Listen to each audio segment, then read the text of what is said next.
రెడ్లు చాలా నష్టపోయినారు. రెడ్లు పెద్దగా బాగుపడిపోయారు గవర్నమెంట్ లో, అవునా కాదా?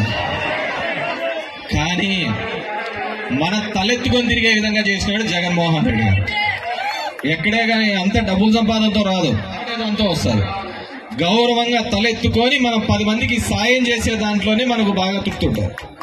నా గుడ్ మార్నింగ్ ధర్మవరంలో నాకేం వచ్చినది ఏంది లేదు, కానీ నేను తిరుగుతున్నప్పుడు రోజు ఒక 10 మంది 20 మంది సమస్యలైనా తీర్చగలిగినానా అని చెప్పేసి ఒక ప్రజాప్రతినిధిగా, ఒక నాయకుడిగా నాకు అంతకంటే పెద్ద తృప్తి వచ్చే కార్యక్రమం లేదు.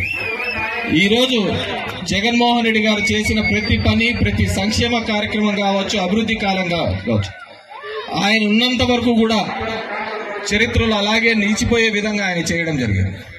ఈ రోజు చంద్రబాబు నాయుడు అలాంటి వేదే కానీ చేసిన దాఖలా లేవు. అందుకే ఎవడో కట్టిన హైటెక్ సిటీ నాదంటాడు, ఎవడో కట్టిన రింగ్ రోడ్డు నాదంటాడు, ఎవడో పెట్టిన పార్టీ నాది అని చెప్పేసి ఎగలాడతాడు.